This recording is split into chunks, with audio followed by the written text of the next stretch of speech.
આ તકે મારા વોર્ડ નંબર 9 ના સૌ મતદારોનો ખૂબ ખૂબ આભાર માનું છું. એની સાથે સાથે શીર્ષસ્થ નેતૃત્વ અને ધારાસભ્ય છે, અમારા સંસદ સભ્ય છે, ભૂપેન્દ્રભાઈ પટેલ છે, નરેન્દ્રભાઈ મોદીનો ખૂબ ખૂબ આભાર માનું છું. અને મારી આ સેવાકીય કાર્યમાં ત્રીજી પેઢી છે અને સતત અમે સેવાકીય કાર્ય ચાલુ જ રાખ્યા છે અને મારા વોર્ડ નંબર 9 ને વિકાસની ગતિ પ્રદાન કરવી છે અને ખૂબ વિકાસ કરવો છે, સ્વચ્છ ને સુંદર જામનગર બનાવવું છે.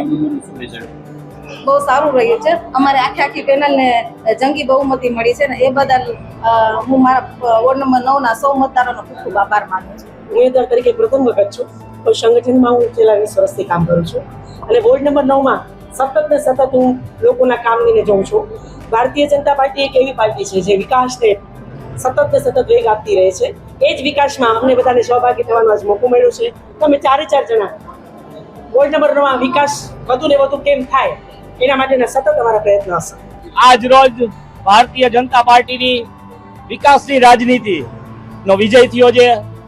હર જગ્યાએ જ્યારે વિકાસના નામે મત માંગવાની રાજનીતિ છે ત્યારે ભારતીય જનતા પાર્ટી પર પાછો પ્રજાએ અને અમારા વોર્ડે ભરોસો કરી અને અમને પાછો મોકો આપ્યો છે અને અમે ચારેય ઉમેદવાર અમારા વોર્ડના હરેક નાગરિકને ખાતરી આપીએ છીએ કે જે ભરોસો મૂક્યો છે એ ભરોસો અમે 100% તોડશું નહીં અને ભારતીય જનતા પાર્ટી કમળ જે વિકાસની રાજનીતિ કરે છે એને લીધે આજે અમારો ચારેય ઉમેદવારોનો ભવ્ય વિજય થયો છે. 100% ગયા વખત કરતા સીટ વધવાની છે અને રેકોર્ડ તૂટવાનો છે કે હરેક વોર્ડમાં જ્યારે પ્રજાને ખબર છે કે કોઈ પણ કુદરતી આફત હોય ત્યારે ભાજપના કાર્યકર્તા ઉભા હોય છે.